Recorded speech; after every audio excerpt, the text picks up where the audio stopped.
Hello friends, Radhe Radhe, जय Shri Krishna, very good morning. आप लोग कैसे हैं? आई होप आप लोग बहुत अच्छे होंगे, स्वस्थ होंगे, मस्त होंगे और मैं भी बहुत अच्छी हूँ। स्वागत है आपका अपने चैनल राधा रानी ब्लॉग 16 में और मैं हूँ मोनी। अभी सुबह के 7 बज चुके हैं और मैं बिल्कुल फ्रेश हो चुकी हूँ और मैं चाय भी पी चुकी हूँ और मेरा गर्म पानी चाय सब कुछ हो चुका है और यहाँ मैं सीधा बेड के पास आ गई हूँ रूम में।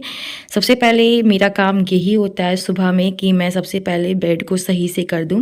तो अभी तो राधा रानी अपने पापा के साथ थोड़ा घूमने के लिए गई हुई है और वो ज़्यादा दूर नहीं, बस छत पे ही गई है क्योंकि मैंने इनको बोला कि बाबू को थोड़ा सा घुमा दीजिए, तब तक मैं अपना रूम का काम स्पेशली फॉर बेड का काम मैं कर लूँगी।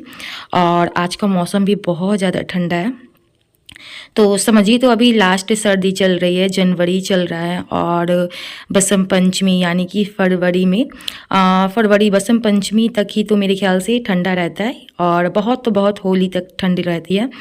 तो समझिए ये लास्ट ठंड है, लेकिन बहुत ज़्यादा महंगा पड़ रहा है। जैसे जैसे सर्दियाँ ख़त्म हो रही है वैसे वैसे बहुत ज़्यादा ठंड लग रहे हैं और धूप तो बिल्कुल भी निकलने का नाम नहीं ले रहा है। तो आज का भी मौसम कुछ वैसा ही है क्योंकि जब मैं सुबह उठी थी तो थोड़ा सा मैं ऊपर भी गई थी छत पे, लेकिन बहुत ठंडा मौसम था, लेकिन मैं तुरंत आ गई और धूप निकलने का तो बिल्कुल भी चांस नहीं है, लेकिन देखते हैं आगे क्या होता है। तो यहाँ पे सबसे पहले मैं बेड की सफाई कर लूँगी और जब बिस्तर अच्छे से हो जाएंगे तो बाबू को कोशिश करूँगी कि वो सो जाए, क्योंकि अगर राधा रानी सुबह के टाइम में 1-2 घंटा भी आराम कर लेती है ना तो मुझे अच्छा खासा मौका मिल जाता है खाना बनाने का और रूम की सफाई करने का। तो इसी के लिए मैं कोशिश करती हूँ कि वो सो जाए। और क्योंकि मेरे यहाँ कोई भी ऐसा सदस्य नहीं है कि सभी को मतलब सुबह में किसी के पास भी टाइम नहीं होता है, कहने का मतलब ये है सुबह के टाइम में सभी लोग बिजी रहते हैं और शाम के टाइम में मुझे बाबू को लेकर कोई भी टेंशन नहीं रहता क्योंकि शाम में सभी लोग अपने काम से वापस आ जाते हैं, तो सभी लोग अपना टाइम बाबू को देते हैं या उसे खिलाते हैं। तो शाम के टाइम में मुझे कोई ज़्यादा टेंशन नहीं रहती है बच्चों को लेकर, लेकिन सुबह के टाइम में क्या होता है कि सभी को अपना अपना काम रहता है, तो सभी लोग अपना अपना काम में बिजी हो जाता है और माँ कभी भी अपने बच्चों को नहीं छोड़ सकती है, चाहे कितना भी लोग बिजी हो जाएं। अगर मैं बिजी भी हूँ तो उसके लिए टाइम निकालना पड़ता है। तो सुबह के टाइम में थोड़ा मुझे प्रॉब्लम हो जाता है काम को लेकर और बाबू को लेकर, लेकिन शाम के टाइम में मुझे कोई भी प्रॉब्लम नहीं होती है। और यहाँ पे मेरे बेड भी बहुत अच्छे से रेडी हो चुकी हैं, आप देख सकते हैं। और यहाँ आज बहुत ठंड है तो मेरा तो सब कुछ हो गया है पानी वाला काम, और बर्तन वर्तन धोना तो मेरा बेसिन में ही होता है, तो इसलिए मैं यहाँ पे थोड़ा सॉक्स वगैरह पहन लेती हूँ क्योंकि बिना सॉक्स के मैं नहीं रहती हूँ। मैं पूरा टाइम सॉक्स पहनती हूँ और एक मैं स्लीपर में पहन लेती हूँ। इससे क्या होता है कि मुझे सबसे ज़्यादा पैरों में ही ठंड लगती है और मैं पहन लेती हूँ तो मुझे ठंड बहुत कम लगती है। और ये जो मैं स्वेटर मैं वेयर की हुई हूँ ना, तो ये स्वेटर जब मैं पहन लेती हूँ कितना भी सर्दी हो तो मुझे बिल्कुल भी ठंड नहीं लगती है, क्योंकि ये स्वेटर बहुत ज़्यादा गर्म करता है। और यहाँ पे मेरे चावल बन चुके थे क्योंकि जब मैं बिस्तर साफ़ कर रही थी तो उस टाइम में मैंने चावल को भी चढ़ा दिया था। और यहाँ पे मैं चढ़ा रही हूँ दाल कुकर में। तो आज तो मैं बहुत टाइम बाद मैं दाल बना रही हूँ क्योंकि सर्दियों के मौसम में मैं दाल उतना नहीं बनाती हूँ, लेकिन आज मुझे खाने को मन किया क्योंकि बहुत दिन के बाद अगर आप दाल या कढ़ी वगैरह खाते हो तो बहुत ज़्यादा अच्छा भी लगता है खाने में। तो उधर मेरी दाल भी हो जाएंगी और साथ में मैं यहाँ पे झाड़ू भी देने लगी थी। तो मैं एक साथ सारे कामों को लेकर चलती हूँ, मैं किचन का काम हो या रूम का काम हो, मैं सारे काम एक साथ लेकर चलती हूँ। वो मैं इसलिए लेकर चलती हूँ क्योंकि मेरा छोटा सा बाबू है और इसलिए मैं कोशिश करती हूँ कि जितना काम हो सके मैं जल्दी कर लूँ, क्योंकि कब उसका रोना शुरू हो जाए क्या कुछ पता नहीं, कह नहीं सकते हैं। तो इसी के लिए मैं कोशिश करती हूँ कि मैं सारा काम जल्दी से ही निपटा लूँ। और दाल या चावल कुछ ऐसे हैं कि जो खड़ा होकर बिल्कुल नहीं बनाना है, बिल्कुल आप चढ़ा कर छोड़ दीजिए, वो आराम से हो भी जाते हैं। तो यहाँ पे मैं फटाफट झाड़ू दे दूँगी और झाड़ू वाड़ू देने के बाद फिर मैं देखती हूँ आगे क्या मुझे काम करना है। तो यही सारे एवरीडे के काम होते हैं और ये सारे काम कभी भी ख़त्म नहीं होते हैं। तो कभी कभी तो मैं सोचती भी हूँ कि मैं एवरीडे वही सारा वीडियो बनाती हूँ, लेकिन मैं क्या करूँ, मैं घर में रहती हूँ ज़्यादातर, तो मैं घर ही का ही मतलब मैं वीडियो बनाती हूँ, ब्लॉग्स बनाती हूँ। और कभी कभी अगर मुझे बाहर जाने का भी मौका मिलता है या मैं जाती भी हूँ या मार्केट या कहीं कहीं भी, तो बाहर में थोड़ा ब्लॉग बनाना थोड़ा मुश्किल हो जाता है, लेकिन मैं कोशिश करूँगी कि मैं कहीं भी अदरवाइज़ जाऊँ मैं वहाँ वहाँ पर भी कुछ ब्लॉग बनाया करूँ। फिर मैं यहाँ थोड़ा छत पे आ गई थी और आप छत पर का भी व्यूज़ देख सकते हो, काफ़ी सर्दी है और यहाँ पे सरसों की खेती हो रही है, देख सकते हैं अभी फूल भी निकल गया। ये फूल बहुत ज़्यादा खूबसूरत लगते हैं, पीला पीला बहुत सुंदर लगते हैं और सरसों का खेत भी बहुत अच्छा लगता है। और यहाँ पे मैं साथ में एक बाल्टा कपड़ा भी लेकर मैं आई थी, तो देख सकते इतना सारा कपड़ा हो गया। तो अगर आज धूप निकलेंगे तो मैं ज़रूर ये सारे कपड़े धो दूँगी, क्योंकि ज़्यादातर कपड़ा बाबू का ही है। और यहाँ पे देख सकते राधा रानी का मैंने खिंदरा भी मैंने पसार दिया, धूप निकले या ना निकले लेकिन मैं फिर भी पसार दी हूँ। और यहाँ पे तुलसी माता है एक जगह, मतलब जिसे भंडार कोना कहते हैं घर के, तो वहाँ पे तुलसी माता का पौधा रोपा हुआ है और क्या कहते हैं हनुमान जी का जो झंडा होता है वो सारी चीज़ है।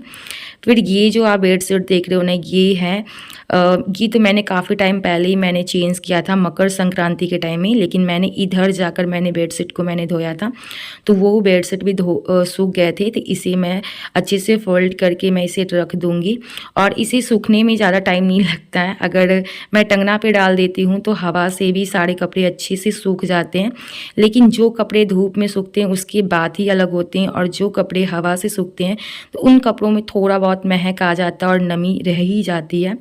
फिर यहाँ पे मैं बहुत टाइम से सोच रही थी कि मुझे ट्रंक से कुछ निकालना है, और क्या मुझे निकालना है चलिए मैं आपको भी दिखाती हूँ।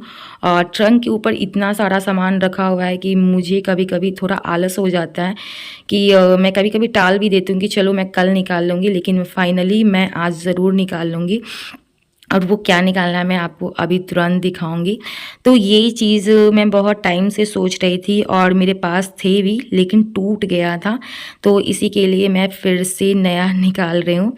तो चलिए मैं आपको ज़्यादा वेट नहीं करवाती हूँ और सीधा मैं दिखाती हूँ कि मैं क्या निकाल रही हूँ। तो माँ ने तो मुझे बहुत कुछ दिया था शादी के वक्त, लेकिन जो चीज़ यूज़ करने लायक होता है वही सामान मैं बाहर निकालती हूँ। और देख सकते ट्रंक पूरा भरा हुआ है और सारा सामान से ही भरा हुआ है, सारे शादी का ही सामान है। तो ये मैंने निकाला है डिनर सेट, और डिनर सेट में से मैं एक प्लेट निकालूंगी। तो ऐसा प्लेट मैंने पहले भी निकाला था, लेकिन वो प्लेट गलती से मेरे हाथों से ही टूट गया था। तो मैं यहाँ पे 2 प्लेट और 1 कटोरी में निकालूंगी। तो मुझे तो डिनर सेट का पूरा 1 कार्टून ही मिला था, लेकिन अभी ये यूज़ में नहीं आएंगे। तो मेरा एक सपना है कि मैं एक डाइनिंग टेबल लूँ, लेकिन देखती हूँ कब लिया जाता है। लेकिन मेरे ख्याल से तो अभी ये सारा सपना तो बिल्कुल भी पूरा नहीं हो सकता है, क्योंकि ये शौक़ हमारे हैं, हमारे हस्बैंड की नहीं है, क्योंकि उन्हें तो कुछ फ़र्क ही नहीं पड़ता है डाइनिंग टेबल हो या ना हो। लेकिन मेरा सपना है कि मैं एक डाइनिंग टेबल लूँ और मैं उस पर कभी बैठ के खाना खाऊँ, मतलब चेयर पे बैठ के खाना खाऊँ। और यहाँ पे जब मैं कटोरी निकाल रही थी ना, तो कटोरी के सेट में से 3 कटोरी कम थी। तो फिर मैंने अपने सासू माँ से पूछा भी था कि शादी के वक्त कोई देखा था क्या, तो फिर उन्हें बिल्कुल भी पता नहीं था। और जब मैं ट्रंक खोली तो उसमें से ये क्या निकाल लिया आप देख सकते हो, ये है सहरा, जो इनके ही शादी का है, और ये निकाल के फटक से पहन लिए।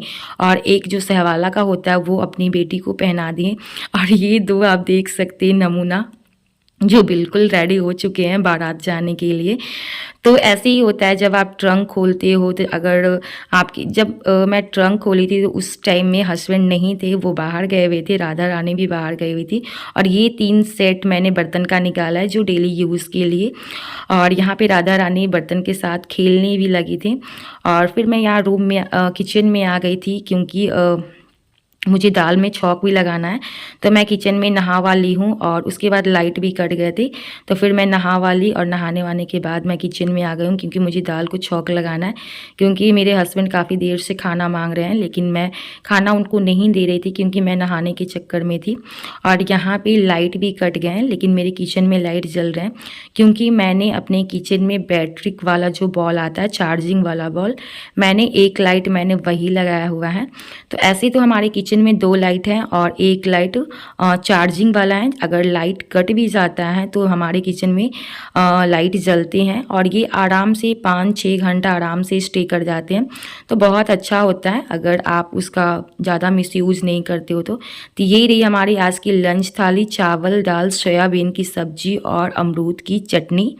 तो सोयाबीन की सब्जी तो रात वाली थी और यहाँ पे राधा रानी के पापा राधा रानी के राशन भी ले आए थे जो आंगनबाड़ी स्कूल से मिलता। तो ये हैं चावल और मसूर की दाल और सोयाबीन। तो इस बार जो चावल मिले थे तो वो अरबा चावल नहीं उसना चावल थे। तो अच्छी बात है, उसना चावल हम लोग खाते हैं तो ये यूज़ में आ जाएंगे। फिर मैं यहाँ छत पे आ गई थी तो फिर हमने देखा कि धूप निकल गए, हल्के हल्के धूप निकल गए थे।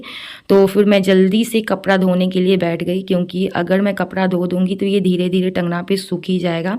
और सबसे ज़्यादा चिंता मुझे कपड़ा का ही होता है और ख़ासकर बाबू के कपड़े के होते हैं क्योंकि अभी सर्दियों का टाइम है। और ऐसे तो राधा का कपड़ा बहुत सारे हैं, लेकिन हाँ कभी कभी पैंट की प्रॉब्लम हो जाती है क्योंकि मैं बाबू को बहुत ज़्यादा हगीस यूज नहीं करती हूँ, बस मैं आने जाने के लिए यूज़ करती हूँ। और ज़्यादातर मैं उसे घर में पैंट्स ही पहनाती हूँ ताकि उसका स्किन ख़राब ना हो। बहुत सारी मॉम ऐसी भी होती हैं जो बच्चे को पूरा टाइम हगीस पहनाती हैं। अगर आपके पास हगीस हो भी तो आप उसे कम यूज़ करें।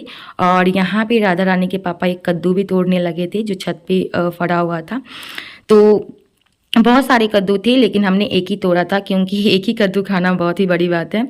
और फिर मैं ये जो आप देख रहे हैं ना, ये रात का टाइम का वीडियो है। तो मुझे बहुत टाइम से मन कर रहा था कि मैं प्याज का पकौड़ा खाऊं, तो मैं इस चीज़ को भी टाल रही थी। कभी कभी क्या होता है कि जो मुझे खाने का मन करता है मैं उस चीज़ को टाल देती हूँ। लेकिन आज मैं फाइनली प्याज का पकौड़ा बना रही हूँ। तो ये जो प्याज है वो सगा प्याज है यानी कि पत्ते वाला प्याज।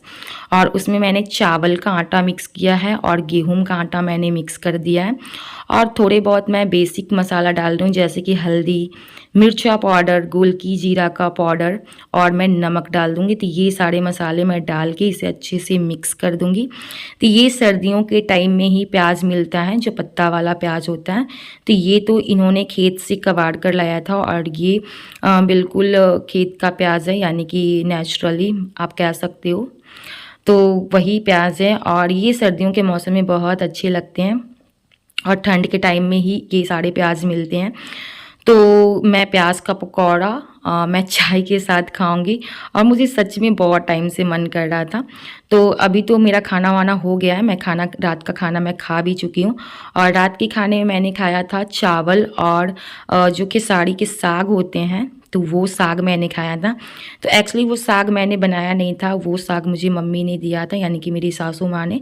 तो उनके दीदी के यहाँ से यानी कि मौसी के यहाँ से वो साग आए थे। तो मेरा साग चावल का खाना हो चुका है और यहाँ पे मैं जल्दी जल्दी पकौड़ा छान रही हूँ, प्याज का पकौड़ा। और बस मैं प्याज का पकौड़ा और चाय पीकर फिर मैं रात में आराम से सो जाऊँगी। और मेरे ख्याल से प्याज का पकौड़ा सभी लोगों को पसंद आता है। और जब बारिश का टाइम आता है या सर्दियों का टाइम होता है तो ये सारे ना पकौड़े बहुत ही ज़्यादा अच्छे लगते हैं चाय के साथ और उस मौसम का आनंद उठाना चाहिए। और ख़ासकर पकौड़े के साथ बहुत ज़्यादा मज़ा आता है। तो यही सारे ब्लॉग थे हमारे आज के। और आप लोगों को हमारी ब्लॉग कैसी अच्छी लगती है, पूरा दिन का मैंने दिनचर्या मैंने आपको दिखाया है। और अगर आपको हमारे ब्लॉग्स अच्छे लगते हैं तो प्लीज़ कमेंट सेक्शन में ज़रूर आप मुझे कुछ लिखकर तो ज़रूर भेजिएगा। और अगर आप हमारे बारे में कुछ भी जानना चाहते हैं तो ज़रूर आप अपना क्वेश्चन कमेंट बॉक्स में ज़रूर हमसे पूछ सकते हैं। और यहाँ पे मैंने साथ में चाय भी मैंने चढ़ा दी है। तो जिन लोगों को पकौड़ा खाना है तो आप लोग भी हमारे पास आ जाइए, मैं ज़रूर आपको गर्मा गर्म पकौड़ा बनाकर खिलाऊँगी और साथ में चाय भी पिलाऊँगी। तो चलिए, मैं हूँ मोनी, मैं मिलती हूँ आपसे अगले ब्लॉग में एक सुंदर से ब्लॉग के साथ। Till then bye bye, love you and take care. So bye guys.